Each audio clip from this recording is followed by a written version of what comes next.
Jóvenes, buenas tardes. Buenas tardes, ¿cómo están?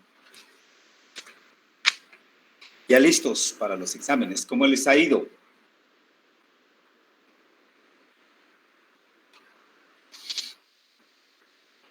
Bueno, con nuestro curso, jóvenes, recordando lo que es nuestro examen segundo parcial es el día jueves, ¿verdad? 14, a las 3 de la tarde. Sí, por favor, les encargo. Y en la página de Classroom, para no tener problemas, ya saben ustedes cómo deben comportarse, desarrollar el examen contestándolo en su buena medida positiva, de ir regresarlo de inmediato, para no tener ningún contratiempo. Muy bien, y los temas de segunda evaluación, y ya señalamos la última vez que estuvimos en clase. Entonces, por favor, repasen su lectura en los libros o las notas que ustedes han tomado para recordarle. Recuérdense que el examen, de mi parte, considero hacerlo de manera sencilla, más para ser comprensible y contestarlo de una manera rápida, pero también con lógica, ¿va? Hay razonamiento lógico. Disculpe, licenciado, bueno, el examen llega hasta sistemática jurídica. Vamos a ver. Dijimos que vamos a empezar por los hechos y actos jurídicos, ¿no? Objeto del derecho, derecho subjetivo y derecho, deber jurídico, relaciones jurídicas, petición, acción y pretensión y proceso, sanción y coacción y jurisprudencia, la sistemática jurídica, jurisprudencia técnica y sistemática jurídica. Hasta ahí llegamos, o sea, la quinta unidad. ¿Estamos? Tomen nota, por favor, de eso y se ayudan, pues. Aunque el miércoles todavía tenemos clases, ¿no? No sé si ustedes consideran oportuno venir a clases o toman el tiempo para reforzar su lectura, su análisis. Mejor reforzarle. Reforzar, ¿verdad? Bueno, presencialmente o individualmente entre ustedes. Mejor individual. Pero yo soy muy bonachón en ese sentido. Pero, por favor, yo no sé cómo están ustedes, la verdad, el momento de la situación que estamos viviendo. No sé si se conocen entre compañeros, de socializarse, de apoyarse efectivamente en el análisis, en la lectura, ¿verdad? Análisis, discusión y sacar sus propias conclusiones, ¿verdad? Estar bien ubicados en los temas que uno lee, porque es necesario reforzar, pero también discutiendo, ¿no? Entre ustedes, ¿qué se atendió tú? ¿O cómo explicaste este tema? Y, bueno, etcétera, ¿va? Eso es fundamental. No sé cómo están. Yo sí les sugiero esa posibilidad, ¿va? Pero ya, tal vez va levantándose la pandemia, hasta el año entrante nos vamos a encontrarnos físicamente, ¿verdad? Pero hagan eso. Entonces, refuercen, lean todo ahí sí que cualquiera de los dos libros que ustedes tienen, pequeñas diferencias hay, pero el tema en sí o los temas sí están ahí establecidos. Como repito, es el contenido programático. El programa se refleja en esos dos libros. Lo que hacen los catedráticos a veces hablan de temas o subtemas antes o después. Esa es la única diferencia. Y luego un poco de la doctrina en que se apoyan ellos, pero hay conclusión definitivamente iguales. ¿Estamos? Bueno, para ahorrar tiempo, todos quedamos de que el miércoles nos damos receso en el encuentro, pero con la condición de que ustedes estudien. Prepárese, pero no haciendo chivo, ¿verdad? para el día siguiente, el jueves, y así hacer el examen tranquilo. El tema de hoy, entonces, es para el final, la técnica jurídica, aunque ya empezamos, ¿no? La última vez, una de las dos ramas de la jurisprudencia técnica que nos queda de su análisis, y si nos empezamos la clase anterior analizando qué se entiende por técnica, ¿verdad? Las técnicas jurídicas definimos de manera rápida, aunque hablamos bastante, pero definimos diciendo que se refiere a conjuntos de reglas, de mecanismos o medios que pone en práctica el jurista, ¿no? El estudioso del derecho para llegar a formular, qué sé yo, la ciencia, a formalizar la ley, a hacer la ley, por ejemplo, en el caso de los jueces, a hacer justicia, ¿no? Aplicar la ley y el derecho, caso concreto, dijimos, ¿no? Y luego la forense técnica, que es el trabajo que hacen los abogados litigantes, ¿no? Y un poco también lo del trabajo que hace el Ministerio Público en el caso penal, investigan la razón o los motivos de los hechos delictivos, ¿no? Pero el abogado que litiga, jóvenes, investiga, crea sus propios métodos para poder plantear una demanda y llegar a convencer al juez, no convencer con sus propios medios, sino que los medios jurídicos necesariamente, ¿no? Y la otra técnica, que son 4, que mencionamos como clasificación que hace la UCHINA, la técnica de investigación jurídica. Entonces, ahorita entremos un poquito a esta primera clase de técnica jurídica. La técnica jurídica de carácter legislativo. Es aquella parte de la técnica del derecho que se refiere, jóvenes, al trabajo que realizan los legisladores para la elaboración o formulación de las leyes, ¿no? Ellos, pues, técnicamente hablando, ¿no? Los legisladores tienen que ser conocedores del derecho, ¿no? Conocedores de la ley. Pero en la práctica esta es una realidad distinta, ¿verdad? Ustedes saben muy bien y vivimos una realidad. Pongamos ejemplo en nuestro país, en nuestra Guatemala, cómo vive el organismo legislativo que nos lo integra. Pero entonces debieran de apoyarse o asesorarse en abogados, los asesores jurídicos. En muchos de los casos así realizan los legisladores, ¿no? Se apoyan con un grupo de abogados como asesores, cuerpo de asesores jurídicos para que los apoyen, ¿no? Que los oriente en su actuar en la legislación.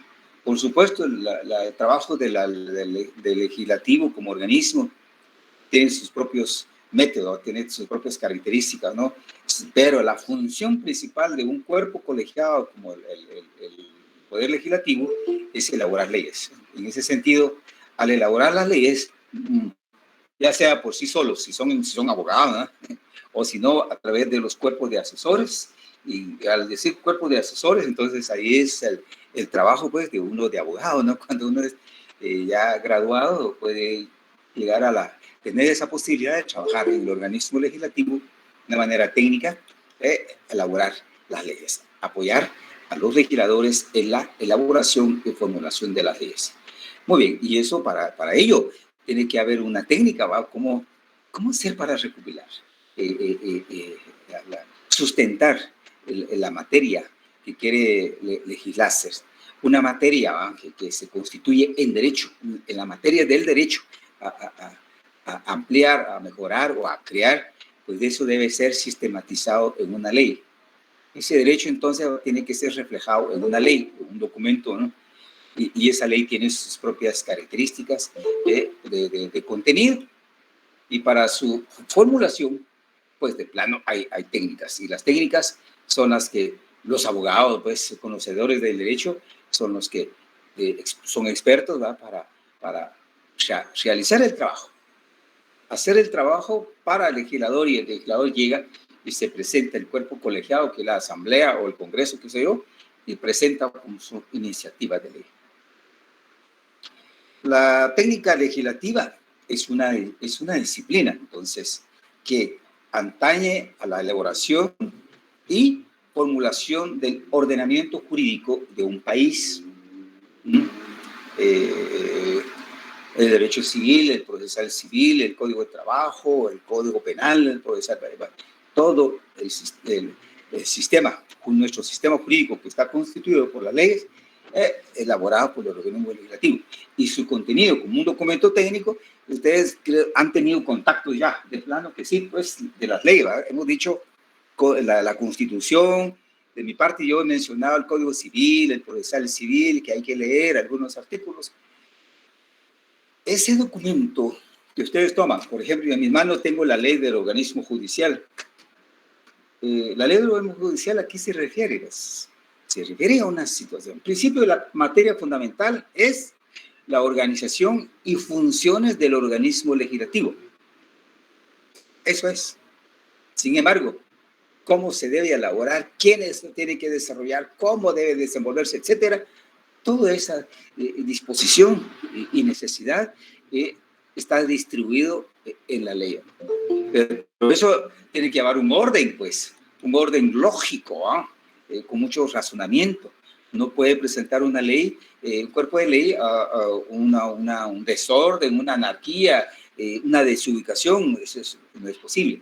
Entonces, para ello es que para su elaboración desde su origen, pues tiene que haber un ordenamiento razonable, ¿verdad? Un ordenamiento técnico de carácter jurídico.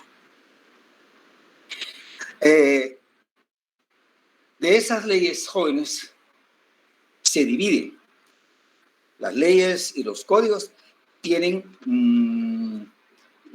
para obtener ese cuerpo, ¿no?, de artículo 1, artículo 2, pues muchas veces ese artículo o esos artículos forma parte de una división, ¿va? La ley técnicamente debe elaborarse con divisiones. ¿Y cuáles son las divisiones? Una división, por ejemplo, tomar por una división grande, que la ley le llama títulos. Un título puede referirse a 2, 3, 4 asuntos específicos con el título, ¿verdad? Esas 2, 3, 4 que se refieren, pero hay que dividirlo para una manera técnica, por supuesto, para entender su contenido, ¿no? Interpretar y aplicarla. Efectivamente, aparecen los capítulos, ¿sí? Títulos, capítulos. En cada capítulo va, pues, el artículo 1. Por ejemplo, título 1. Yo no sé si tienen ustedes, vale la pena tener una ley en la mano ahí, jóvenes. Una ley. Si bien es cierto, yo digo título y capítulo y artículos, ya es el cuerpo de la ley. Sin embargo, para crear la ley, jóvenes, existe otra técnica antes de ser discutida, ¿ya?, analizada y aprobada, por supuesto. Tiene que llevar una parte que le llama exposición de motivos. La exposición de motivos se refiere a la parte que induce, para inducir, para aclarar el porqué de la necesidad o razón de ser de esta ley, ¿verdad? Para ser, pues, comprendida. En el caso del organismo legislativo, pues un diputado, un legislador ponente, plantea la ley ante la asamblea, ante la generalidad, debe exponer las razones del por qué esa ley es necesaria. Si existe el derecho, posiblemente hay que ampliar el derecho, ¿no? Hay que mejorar el derecho. O si no, es una materia nueva, pues, con mayor razón, la exposición de motivos y los motivos que originan, que dan lugar a la necesidad de esa ley para regular un asunto o una cosa, pues definitivamente hay que justificarlo ampliamente, ¿no? Y la justificación, señor, puede ser desde el punto de vista histórico, punto de vista, ¿qué dijera yo?, social, punto de vista antropológico, etcétera, para ya llegar a integrar dentro del campo del derecho, ¿no? Esa parte le llama, en muchas leyes que aparecen en la Asamblea por las personas que proponen esa exposición de motivo, muchas veces digo, se integran hasta por 5, a veces 10 hojas, ¿va? Porque lleva mucho contenido, ¿no? Incluso lo contenido doctrinario, pues, para exponer las razones de ser, de la necesidad, ¿eh?, de la vigencia de esta ley. Bueno, esa es la parte exposición de motivos. Ya el cuerpo de la ley, entonces, pues definitivamente esa ley tiene que recoger también otra parte, como otra división, es la segunda parte, digamos, de la ley, pero documentalmente resulta ser la primera parte. Si tienen alguna ley en la mano ahí, tomen y vean. La primera parte de una ley está la parte considerativa. Considerando, jóvenes, por tanto, ¿verdad?, crea la siguiente ley. Y ahí empieza la ley con el nombre y las divisiones que había mencionado. Pero la parte esta de los motivacional acá, de los considerandos, pues hay que hacer una sustentación. Los considerandos se refiere al sustento jurídico, sustento legal. Y debe ser, jóvenes, el primer considerando, o sea, el primer sustento legal para formular, para crear una ley, deberá ser una norma constitucional, ¿sí? Porque la Constitución, ese es el eje, la base de todo el sistema jurídico. Entonces, por decir algo, ¿no? Yo tengo la ley del organismo judicial aquí a la mano. Los considerandos de esta ley, para sustentarse constitucionalmente, yo diría que tienen que tomar el artículo aquel en que divide el poder del Estado en tres organismos, ¿no? Se recuerda, el ejecutivo, legislativo y judicial, ¿sí? Pues con base a ese artículo donde está desarrollado la razón de ser de la división del poder en 3 organismos del Estado, ese sería el primer artículo tomar como base el primer considerando de una ley, ¿ya? Considerando, por ejemplo, ya redactando, de conformidad con el artículo 190, por ejemplo, de la Constitución Política de la República, que el poder del Estado se divide también en el organismo judicial. El segundo considerando ya tendrá que ser una norma ordinaria, ¿ya? Una norma ordinaria donde diga, de conformidad con la ley del organismo judicial vigente, resulta insuficiente que, o para cumplir con sus funciones ya actuales y las actuales circunstancias, ¿no? En el sistema nuestro, allá por el año 97 al 99, sí, 99, incluso jóvenes de los del 2000 al 2004, se tuvo que hacer muchas reformas de leyes ordinarias. ¿Por qué? Porque los acuerdos de paz aprobados en el 96 hizo a que la Constitución Política desarrollara temas o materias que en un primer momento no tenían contemplado en ninguna ley, o si estaban contemplados de manera insuficiente, digamos, ¿no?, en las leyes ordinarias. En el caso que estamos mencionando, el organismo legislativo existía, ¿eh? Pues la ley vigente en ese momento, ya por el 96 al 98, la ley esta fue modificada en el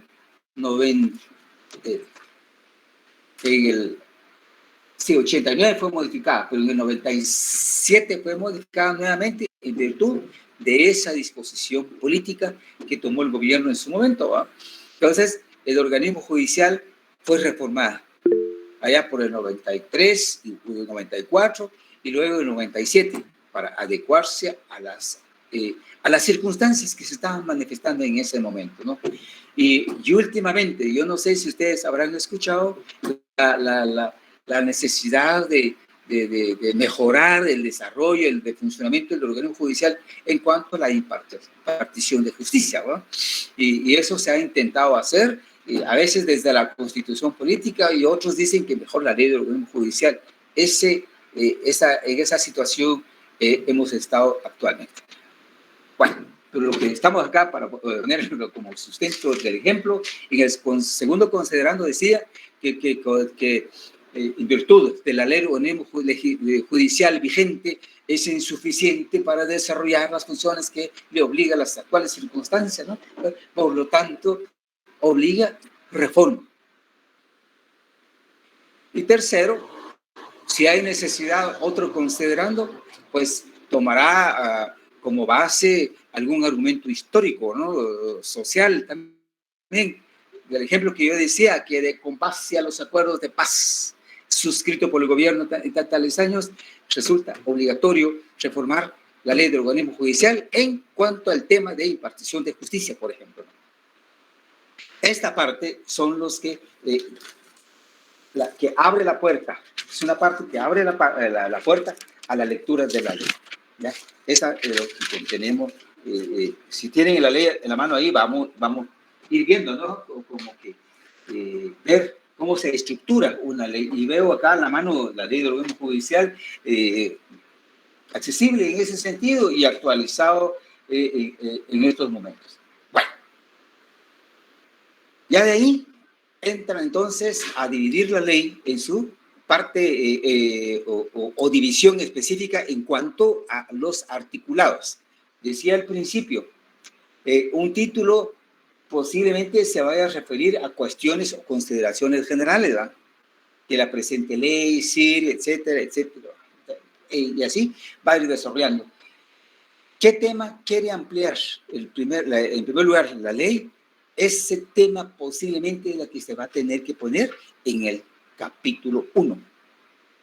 Otro tema que debe ser mejorado o ampliado en cuanto a esta parte podrá ser el contenido del capítulo 2, ¿verdad? Y así sucesivamente se van a ir entonces desarrollando el contenido de las leyes. ¿Ya? Esta parte yo así rápido les estoy manifestando para poder entender entonces que para hacer una ley hay tecnicismo, ¿ya? Hay conjunto de reglas, hay conjunto de medios que el conocedor del derecho lo debe poner en práctica para poder llegar a eso. Esa parte que yo les mencioné así un poco ligero, jóvenes, eso no lo puede decir cualquier persona, ¿no? Que es desconocedora del derecho. Solo lo pueden hacer los abogados, ¿ya?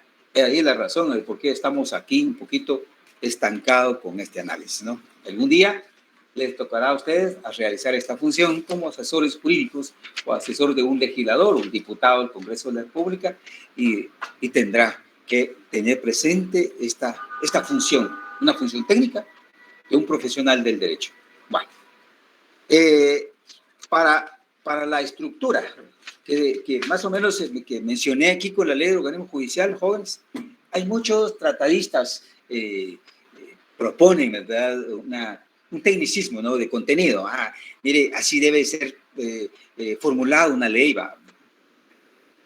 Ellos, desde su punto de vista profesional, consideran y proponen. Incluso hay un abogado, profesor universitario, don René Villegas Lara. Él todavía está en la escuela de posgrado hoy día.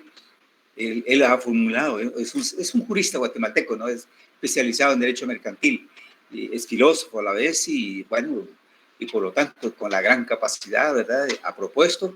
Hay un documento que él presenta como un reglamento, ¿va?, o un protocolo, digamos, deben tomar como base este documento de carácter técnico para los abogados del Congreso de la República, por ejemplo, ¿va? Si ustedes apoyan a un diputado para proponer o elaborar una ley, pues háganlo de esta manera, ¿no? Él tiene que decir, y así tenemos varios. Y a nivel centroamericano, jóvenes, a nivel de Guatemala hasta Panamá, entonces, hay un documento generalizado apoyado por organismos internacionales, especialmente la OEA, del Estado la Organización de Estados Americanos. Entonces, de plano, una comisión integrada por abogados extranjeros, ¿no? Y formulan un documento. Y ese documento, eso es lo que tienen muchos abogados que trabajan en el Congreso, ¿no? Los que conocen, pues, o los que no, pues, toman por su lado, cada quien. Pero el que tiene conocimiento de esto y los profesores de los dos libros lo tienen recogido, lo mencionan, ¿no? Yo lo tomo en cuenta, ¿no? Porque me parece muy bien elaborado ese documento y orienta, pues, cómo debe ser elaborada una ley. Pues yo no sé si lo tienen en los libros del licenciado López Mayorga y el licenciado Bautista, ¿no? Pero vamos a repasar ese documento, ¿no? Además de los tratadistas, hay un documento ahí, como les digo, y que esta parte yo les manifiesto que si ustedes quieren tener presente esto algún día, y que ese documento también, jóvenes, va a ser motivo de análisis, o a lo mejor se va a modificar, pero para mejorar el tecnicismo, ¿no? En cuanto a la elaboración de la ley. Este documento técnico recoge entonces una posibilidad, ¿eh? Nos da una posibilidad de elementos importantísimos, ¿no? Para esa técnica legislativa y que deberán tomar en cuenta los legisladores, ¿verdad? A través de sus abogados. Y él pone una estructura, dice que el primer elemento que hay que tomar en consideración es en relación a la exposición de motivos que debe contener la parte que yo les mencioné al principio, y lo tienen acá, la exposición de motivos. Yo decía al rato la justificación, la necesidad lógica del crear, de modificar o ampliar un derecho, ¿no? Existente, o si no está legislado, pues hay que legislarla. En ese sentido, con mayor razón hay que justificar. En esta parte ellos subdividen, dice, una explicación sobre los antecedentes del proyecto, ¿no? Su justificación, su necesidad de aprobación, entre otros, ¿no? Esto debe llevar ese documento que les expliqué, con 2 hasta 5, 10, 15 páginas, ¿va? Muchos técnicamente elaboran para justificar la creación de una ley, ¿ya? Que contiene la ampliación o mejoramiento de un derecho. Otra consideración que ellos deben tomar en cuenta para los motivos de la exposición de motivos es la indicación expresa de que la materia es de reserva de ley. También debe contener los aspectos más importantes que regula el proyecto, el carácter general o concreto de la ley y luego el señalamiento de los tratados internacionales vigentes en la materia. A ver, un ejemplo en cuanto a la ampliación del derecho de la mujer menor de edad, ¿verdad? De poder contraer o no matrimonio siendo menor de edad para las compañeritas, ¿verdad? Hoy día, esa posibilidad que existía antes en Guatemala fue eliminada, ¿no? Y esto en virtud de las normas internacionales elaboradas por organismos internacionales, especialmente la ONU, ¿no? Para defender los derechos de la mujer menor de edad. Muchas mujeres menor de edad son obligadas a contraer matrimonio civil, ¿verdad? Y el embarazo, ¿no? Prematuro en muchas mujeres menores de edad. Eso es contraproducente, contra la salud, etcétera, ¿no? Entonces, eso, hay convenios internacionales, aquí son normas internacionales suscritos también, o aceptadas, en otras palabras, por el gobierno de Guatemala.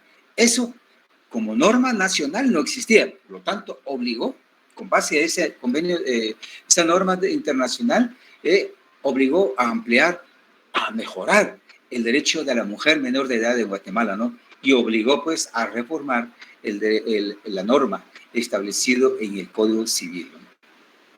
Sí, eso, pues, al llevar esta reforma, dice usted, tan solo un artículo, muchas veces hay que argumentar profundamente, ¿no? Las razones de ser, el porqué de la modificación. Y la modificación de acá fue eliminación total, ¿verdad? De ese derecho que existía con anterioridad. Bueno, eso con base a los instrumentos internacionales. También la jurisprudencia judicial. Ya hablamos nosotros que es la jurisprudencia judicial en su oportunidad, en qué consiste, ¿no? En particular, el análisis entonces de las normas desde el punto de vista de la constitución política, ¿no? Y la administrativa derivada de la aplicación de la ley vigente y la incorporación en ella que debe hacerse pues como proyecto que se presenta. Eso es, como quien dice, la primera parte, expone este documento a nivel centroamericano. Un segundo elemento, consideran ellos, es en torno al contenido de la ley, el proyecto que deberá ajustarse a las siguientes reglas. Referirse a una materia determinada, independientemente de su amplitud. En el caso de la mujer menor de edad, el tema que a mujer menor de edad. Pero hay que ubicarse nada más ahí, independientemente de que la mujer es la base de la familia, de la sociedad, etcétera. Solo entonces enmarcarse el por qué no debe contraer matrimonio o limitarse esa posibilidad de contraer matrimonio civil una mujer menor de edad. Indicar el objeto o materia precisa de la ley. Se incluirán únicamente aspectos que guardan relación directa con él. Casi igual lo anterior, ¿va? Solo está relacionado con el asunto que hay que regular. No dice más, ampliando más, porque muchas veces ampliado se confunde la razón de ser de una posibilidad. El contenido y el objeto del proyecto deben reflejarse en el título, es decir, el contenido de la ley o de la parte de la ley debe contener en cuanto al nombre, ¿va? El título de la ley, y el caso de la familia, pues el código civil, ¿verdad? O bien la ley de familia, ¿no? que tiene que ser materia de esa parte, ¿no? Esa parte del código civil o esa ley, la ley de familia, ¿no? Debe marcarse ahí y no debe tomar otras leyes, pues, aunque tenga relación con la figura de la mujer, por ejemplo, ¿no? Y un tercer elemento acá es que cada artículo, dicen ellos, proponen ellos, ¿no? Constituirá una unidad básica de la ley y se regirá de la siguiente manera. Es decir, ellos recomiendan de esta manera. Primero, contendrá un solo precepto, ¿no? En un caso, varios que respondan a una estricta unidad temática. Los artículos que tratan de un mismo tema deben estar juntos, ¿no? El artículo se divide en incisos y en párrafos. Siguen con la ley que tienen en la mano ustedes. En primer lugar, cada artículo debe referirse a un solo asunto, ¿no? Muy bien.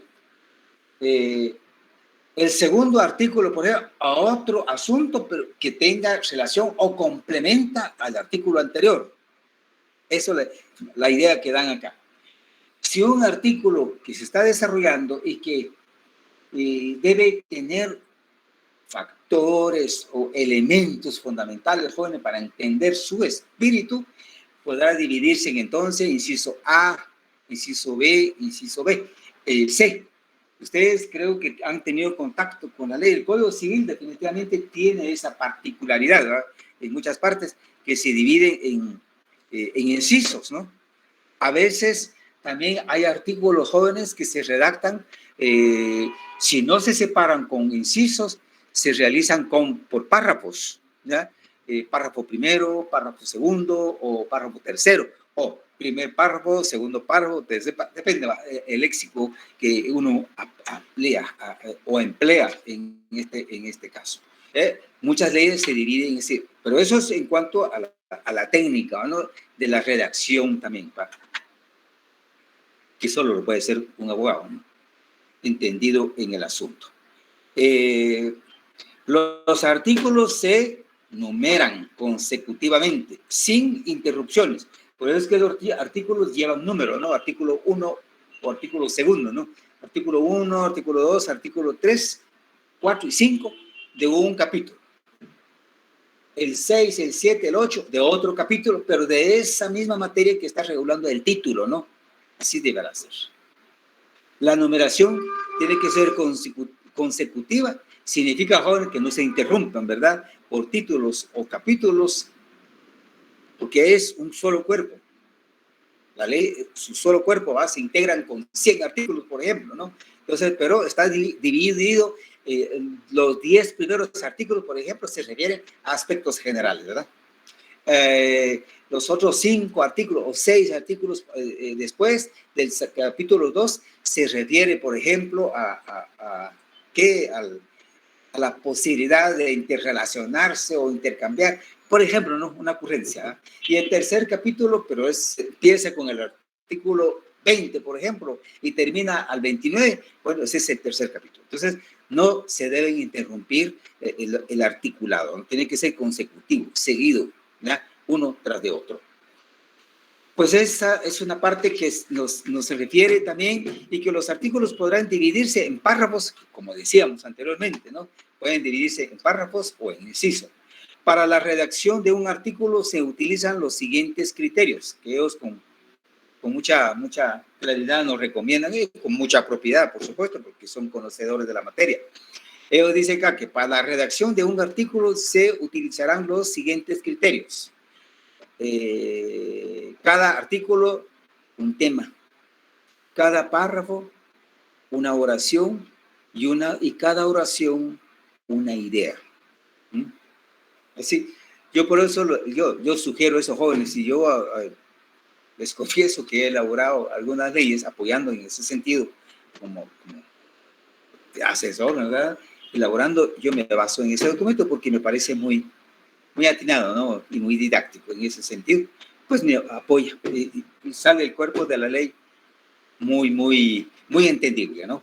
Con un orden lógico. Y luego la parte final de una ley contendrá las disposiciones derogatorias, transitorias, finales y la vigencia. Esa es una parte que siempre llevan las leyes.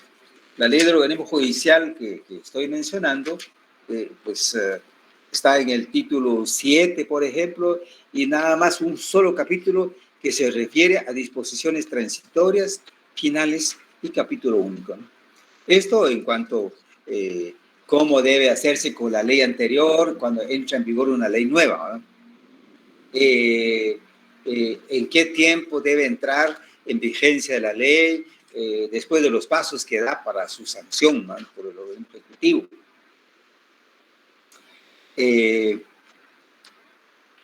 A veces las leyes también se caracterizan por tener epígrafes, es decir, cada artículo hay uno ahí, por ejemplo, el objeto de la ley. Ese es el epígrafo. Entonces, ese objeto de la ley muchas veces se aclaran en las disposiciones finales que no forma parte del artículo. Es nada más una indicación o una orientación para el lector, generalmente el jurista, pero que no forma parte del artículo, por ejemplo, ¿no? O a veces la misma ley dirá, los epígrafos también forman parte de la ley, entonces se entenderá así. Pero siempre, jóvenes, entonces, la ley se integra en un solo cuerpo, en ese sentido, ¿no? Primero, para su presentación, conlleva una exposición de motivos, que ya dijimos, ¿no? Que es la justificación de fondo, el porqué de la necesidad de esta ley, por ejemplo, ¿no? ¿Qué es lo que contiene? ¿Por qué surge? ¿Por qué? Muy bien. Y que al tenerla aprobada va a apoyar, va a mejorar, etcétera, las condiciones. Y el cuerpo de la ley, ese resumen, si se quiere, jóvenes, de la exposición de motivos, porque ahí se tuvo que basarse en norma constitucional, normas ordinarias, normas internacionales de los convenios que mencionamos, alguna norma reglamentaria, o bien en los acuerdos de paz. En el caso de Guatemala generalmente se toma como base los acuerdos de paz, se desarrolla un tercer considerando, ¿no? Ese sirve entonces como para el argumento a qué se va a referir en la ley en adelante. Y de ahí viene el cuerpo propiamente, el nombre de la ley y cómo está dividido. Artículo 1, ¿a qué se refiere? Ese artículo 1 forma parte de las disposiciones, por ejemplo, ¿no? Se refiere al objeto de la ley. El artículo 2 del organismo judicial, por ejemplo, habla de preceptos fundamentales de carácter general, fuentes del derecho, etcétera. Así, por ejemplo, en otras leyes, así se desarrollan aspectos generales relacionados con la ley. Y se cierra también con una parte de disposiciones finales, por ejemplo, ¿no? Temporales, qué sé yo, que da explicación y sustento a lo que se va a aplicar después de esta ley. Dije cómo van a quedar las cosas, ¿va? O las materias en discusión bajo el imperio de una ley anterior con la vigencia de esta nueva, por ejemplo, ¿no? ¿Qué ley se va a aplicar? ¿Cuándo va a entrar vigencia la ley, verdad? Pues tendrá, entrará vigencia a partir del, sí, 8 días de su publicación o de su última publicación en el diario, por ejemplo, ¿no? Todo esto lo tiene que establecer la ley en la parte final, que es el cierre de una ley en ese sentido. Bueno, esto es en cuanto a la legislación, perdón, a la técnica legislativa, ¿no? Que nos proponen acá en la doctrina y que tenemos que estudiar, y repasamos un poco más o menos cómo debe ser uno ya como abogado asesor de los legisladores en un congreso o una asamblea nacional. Vale. De ahí la segunda técnica. La segunda técnica se refiere a la técnica jurisdiccional. Esto ya explicamos un poquito la vez pasada, que el juez, para que, esta es función ya judicial, ¿verdad? Que para que un juez llega a resolver un asunto que se pone a su conocimiento con base a la ley, pues debe de desarrolle todo un proceso, dijimos, ¿verdad? Y dentro de ese proceso, jóvenes, tendrá que estudiar el caso, ¿no? El estudiar el caso tiene que ajustar dentro del campo del derecho. Si es derecho civil o derecho de familia, dentro de ese campo de derecho civil y derecho de familia tendrá que estudiar. ¿Qué parte o qué apartado de la ley o de las leyes es ajustado al caso presente? Pues podrá él, creo que les dije a ustedes en su momento, podrá leer y podrá fichar, ¿verdad? Podrá recoger la norma textualmente, este es aplicado para esta parte del caso, este otro artículo para de tal caso, de estas leyes. Otro artículo, otros artículos de otra ley o de otras leyes son aplicadas. Pero para hacer eso, él tiene que hacer un su análisis. Y tiene que ser un resumen. Y ese análisis y resumen le servirá para el momento o el espacio de la sentencia, por ejemplo. Esto entonces le corresponde a la función jurisdiccional. Por eso es que la doctrina nos enseña acá la técnica, le pone nombre, la técnica jurisdiccional. O sea, ¿qué técnica jurídica hay que aplicar? ¿Y por qué? Sería el señor juez acá. Bueno, ¿cómo se define técnicamente, cómo se define el concepto de esto? Técnica jurisdiccional. Uno dicen como la parte de la técnica jurídica que establece los preceptos, ¿no?, que deben observar los jueces en la aplicación de un ordenamiento jurídico positivo. ¿Ya? Ahí está un poquito más resumido y más técnico, ¿va? Con las palabras que yo les estoy explicando, ¿no? Que el juez definitivamente para aplicar una norma o una ley o un caso concreto tendrá que desarrollar toda una serie de tecnicismos para poder ya tener éxito en su justo momento al dictar la sentencia. Requisitos y etapas de la técnica jurisdiccional. Pues hay tratadistas, proponen acá los momentos en que debe actuar el juez. Y yo creo que de mi parte les he explicado, pero tal vez un poquito salteadito, digámosle, en ese sentido.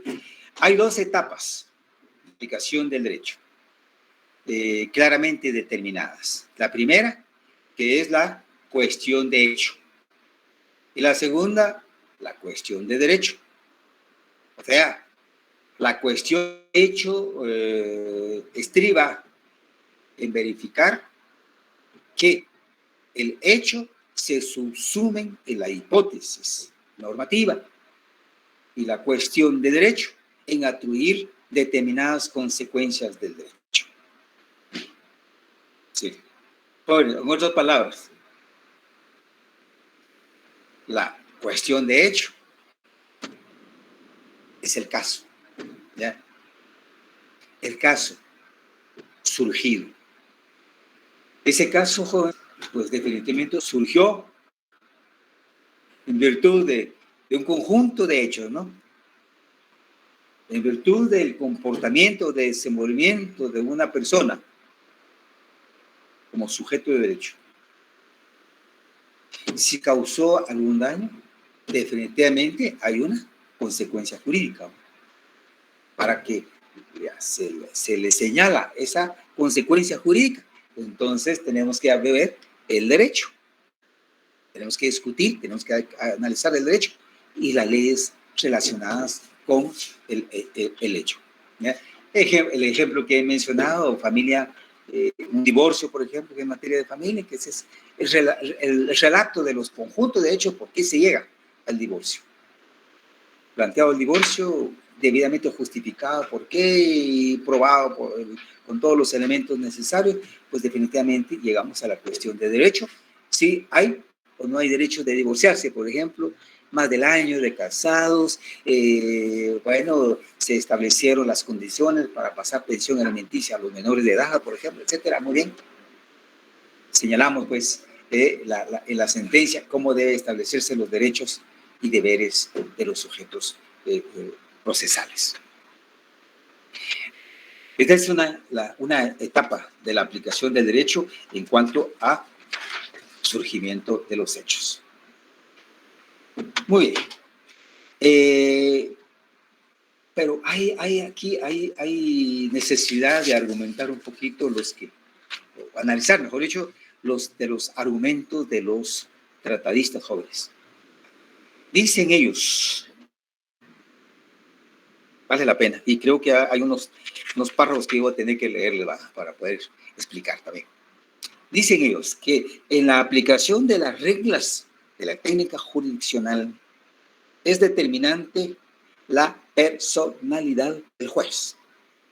O sea, pues, esa cuestión de que llega a los hechos planteados, a una demanda, a su conocimiento, y el juez, pues, conocedor del derecho, un científico del derecho, una persona madura y equilibrada emocionalmente, si se quiere, jóvenes, podrá dictar una sentencia ajustada a derecho, ¿ya? Pero también esa situación, esa condición, depende de la capacidad profesional del juez. Él es un conocedor del derecho, pues, conocedor de la justicia y de las leyes, y aplica las leyes a su justa medida, ¿no? Cada quien merece, ¿no?, lo que ha hecho.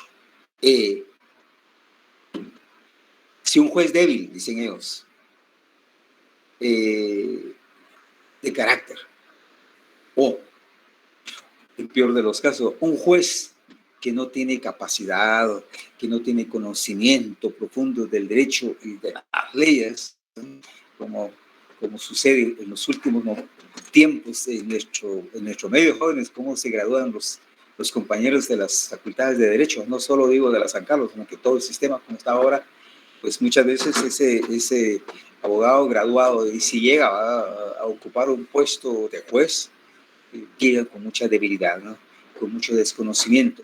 Y yo lo digo con toda libertad, lo digo porque conozco las situaciones como están.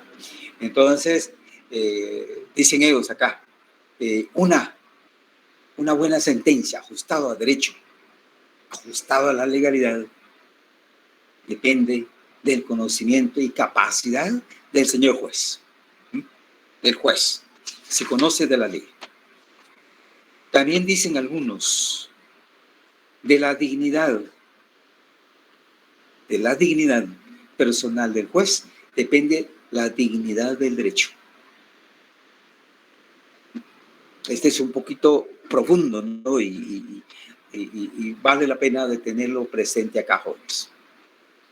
Si nosotros no estamos bien fundamentados en nuestros principios, en nuestros valores, y no estamos bien, como dice, conscientes de nuestra formación, de la carrera que estamos iniciando o terminando en otros casos, pues definitivamente esa persona no va a llegar a tener dignidad.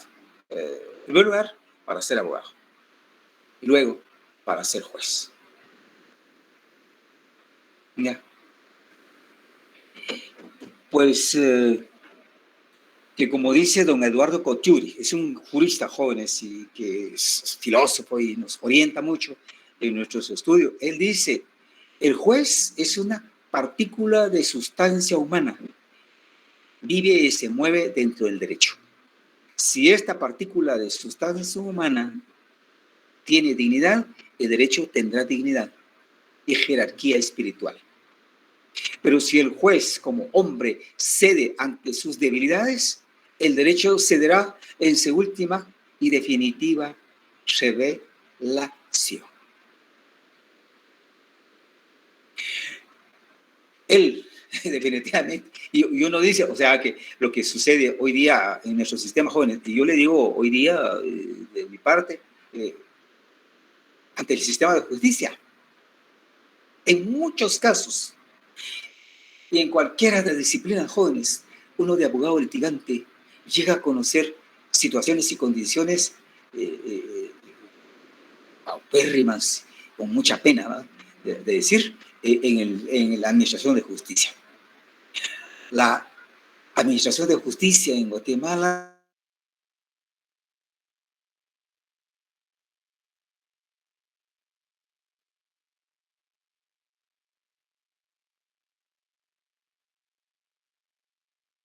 para que que ponga su conocimiento, ¿verdad?, del asunto formulado, de un caso. Si yo fuera abogado, del caso, un caso truncado, un juzgado, y llego al juez y le suplico, muchas de esas jóvenes hay que rogarle a un señor juez a que ponga atención a un caso. Uno. Dos, si se logra tener la sentencia, jóvenes, teniendo todos los medios de pruebas, habiendo desarrollado el proceso en su debido proceso, ¿no?, ajustado al derecho, ajustado a la ley, resulta que la sentencia llega a ser desfavorable para uno y le da la razón en la sentencia a una parte demandada que no tiene razón. ¿Qué pasó ahí? Ustedes pues se preguntarán, ¿va?, y podrán tener respuesta. Y esa respuesta, así sucede, la corrupción en la administración de justicia en Guatemala. Porque hoy día muchos jueces en nuestro sistema, señores, carecen de dignidad. Por lo tanto, el derecho ha perdido dignidad en ese sentido. Máximo ahorita en la Corte Suprema de Justicia, los señores magistrados, abogados y con mucha pena muchos de la San Carlos, o casi todos de la San Carlos, se mantienen en ese puesto para favorecer a la maldad que hay en el sistema político de Guatemala, ¿no? Ministerio Público, la jefatura que existe en el Ministerio Público, también jóvenes, ¿verdad? Hay falta de dignidad. Y por lo tanto, el derecho en ese sentido ha perdido dignidad. Y yo por eso doy la razón a estos grandes juristas, ¿verdad? Y que vale la pena tener una charla en ese sentido, pero quizás en filosofía del derecho, ¿verdad?, porque eso es, hay necesidad de argumentar al respecto, ¿no? A mí me emociona esta parte de lo que dice este tratadista, el maestro Cotiuri, pues definitivamente tiene razón de ser él. Y definitivamente quizás sucede en toda la América, ¿va?, o todo el mundo, pero él como el latino nos refiere a América Latina, al derecho latino. Muy bien. Ahora la técnica forense. ¿A qué se refiere la tercera técnica, ¿va? La técnica forense es aquella parte de la técnica del derecho que establece las reglas a que deben someterse los abogados en su actividad profesional. Ya. En los libros creo que ustedes tienen, o si no lo tienen, yo les voy a decir que este es histórico, ¿no? El desarrollo y el desenvolvimiento del abogado en la vida pues eso ha tenido mucha trascendencia. En Roma, la historia nos dice, en Roma encontramos el origen del término de abogado. ¿De qué quiere decir? En la voz latina, advocatus, sinónimo del llamado, que se aplica para designar a aquellas personas versadas en leyes, a quienes se acudía para que sintiesen representación del solicitante ante el pretor. Es decir, en esa etapa de la vida, del papel de la persona que es llamado ya para asistir, porque esta persona es experto en leyes, ¿no?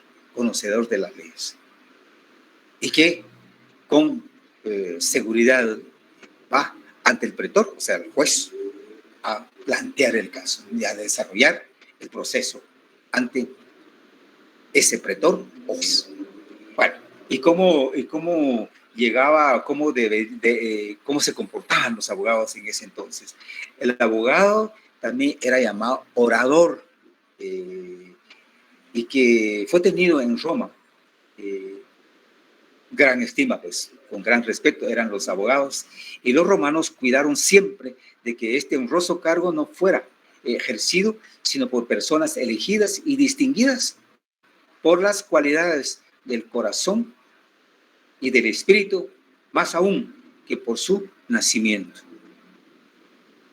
Es decir, no es por un apellido, por su prestigio familiar, que sea de sus ancestros, sino que la formación, el desenvolvimiento, la característica de la persona en una vida, ¿no? en su ambiente. Si es honesto, es digno, conocedor, definitivamente esa persona debe ser abogado, investirlo de abogado, llamarlo para que sea abogado. No cualquiera hacía, y no importaba el estatus social de la persona, entonces, ¿no?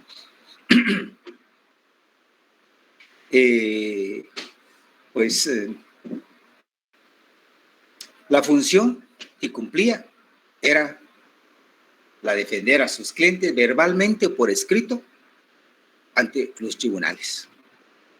Por eso es que es orador, porque en muchos casos se planteaban la situación ante el Congreso, ante el juez, un órgano jurisdiccional, de forma oral, y se hablaba. Y por eso se distinguían los abogados. Yo no sé si ustedes llevan oratoria, ya no llevan oratoria, pero el penso, ¿no? Antes yo tampoco llevé, pero antes dice que sí se llevaba oratoria, porque de esa manera se caracterizaba el abogado, ¿no? Era un orador, pues. Su léxico jurídico era una belleza. Bueno, para don Piero Calamandrí, dice él, al respecto de los designios del abogado, se inspira de la siguiente manera: todo abogado vive en su patrocinio ciertos momentos durante los cuales, olvidando de la sutileza de los códigos, los artificios de la elocuencia, la sagacidad del debate, no siente ya la toga que lleva puesta. Si ve que los jueces están envueltos en sus pliegues y se dirige a ellos mirándolos a los ojos de igual a igual, con las palabras sencillas con las que la conciencia del hombre se dirige fraternalmente a la conciencia de su semejante a fin de convencerlo de la verdad. En estos momentos la palabra justicia vuelve a ser fresca y joven, como si se le pronunciase entonces por primera vez, y quien la pronuncia siente en la voz un temblor discreto y suplicante, como que se perciben las palabras del creyente que reza. Bastan estos momentos humildes y solemnes, sinceridad humana. Es decir, jóvenes, el abogado como orador se dirigía con palabras comprensibles, pues, en su oratoria para convencer al juez. Y de ver y nunca agachar la cabeza, en términos muy sencillos, en términos muy nuestros, ¿no? No, o secretario, porque eso es lo que sucede en los tribunales. Alteran la voz a uno, y no importar si uno es abogado, pero somos seres humanos, ¿no? Y merecemos respeto. Pero esta situación, lo que dicen los grandes maestros del derecho jóvenes, yo los he recogido, los tengo acá y les comparto con ustedes. Tomen conciencia, por favor, de la formación, de nuestra formación, porque tanto ustedes como yo seguimos estudiando el derecho, porque si no estudiamos derecho, nos perdemos. Y muchos tratadistas dicen así. Solo quiero indicarlos para, no sé cuánto tiempo nos queda, indicarles, jóvenes, en la ley del organismo judicial, y hay dos leyes que debemos tener nosotros presentes, ¿no? Como estudiantes de derecho y como futuros abogados, y máximo como abogados, ¿no? La ley del organismo judicial y la ley de ética profesional. Ahí nos dan a nosotros, digámoslo de esta manera, los lineamientos de comportamiento ante los jueces, ¿sí? ¿Cómo debo yo dirigirme ante un juez? Si es un juicio oral, ¿no? ¿Cómo debo dirigirme ante un juez? ¿Y cómo me debe tratar un juez? ¿Ya? ¿Cómo debe tratar el juez a una persona, ¿no? Y máximo si es abogado. Y por eso es que hay una parte que leímos acá de unos tratadistas, dice que hablar de igual a igual, o sea, como dirían ustedes, de tú a tú. Porque el juez no es superior a uno, ¿no? Solo la investidura que tiene ahí para que vea y analice el caso, ¿no? Pero él no es superior a nadie, ¿no? Es un trabajador. Bueno, entonces, jóvenes, es importante, pues, leer ciertos articulitos de la ley del organismo judicial. Yo les quiero pedir que lean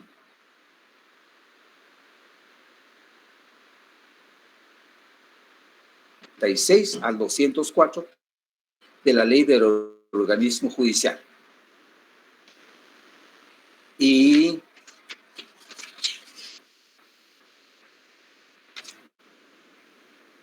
del Código de Ética Profesional, que ustedes lo consiguen rápido ahí en internet.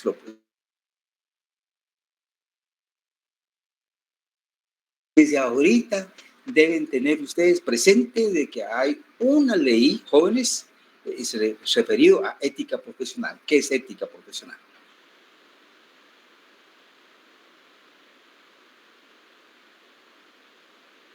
Con dignidad, para que lo respeten a uno también y que lo traten a uno con dignidad, ¿no? Y todo esto están contemplados en este Código de Ética Profesional, del artículo 1 al artículo 10, poquito, ¿va? Estas dos leyes, digo, es la que fundamenta entonces nuestro actuar y en aplicación de la técnica jurisdiccional, ¿no? La que aplica el abogado, el litiga, el abogado que recurre ante el organismo judicial, en sus trabajos, ¿no? Civil, penal, familiar, mercantil, etcétera, ¿no? Perdón, es la técnica forense, ¿no? Técnica forense es la técnica que aplica un abogado litigante, ¿no? Y aparte de la técnica que aplica un juez, ¿no? ¿Se recuerdan que la técnica jurisdiccional? Bueno, y la última técnica es la técnica de investigación jurídica. Esta técnica, jóvenes, en pocas palabras, se refiere entonces al conjunto de reglas, mecanismos o medios que utilizan los juristas estudiosos del derecho. ¿Ya? Por ejemplo, creo que les dije la vez pasada, incluso nuestros dos profesores, autores de los libros con que nos estamos apoyando, a López Mayorga y el licenciado Bautista, juntamente con la doctora María Elisa Sandoval, ellos, para elaborar esos libros, jóvenes tuvieron que tener presente una técnica de investigación. ¿Ya? Ellos se recuerdan que en varios temas ahí se apoyan también de sus obras, tuvieron que leer, tuvieron que analizar ¿ya? Interpretar o tal vez comparar, ¿no? Varios argumentos respecto a un solo tema, varios argumentos, y ellos tuvieron que hacer un resumen, digámosle de esa manera, pero es a través de tecnicismo. Los grandes investigadores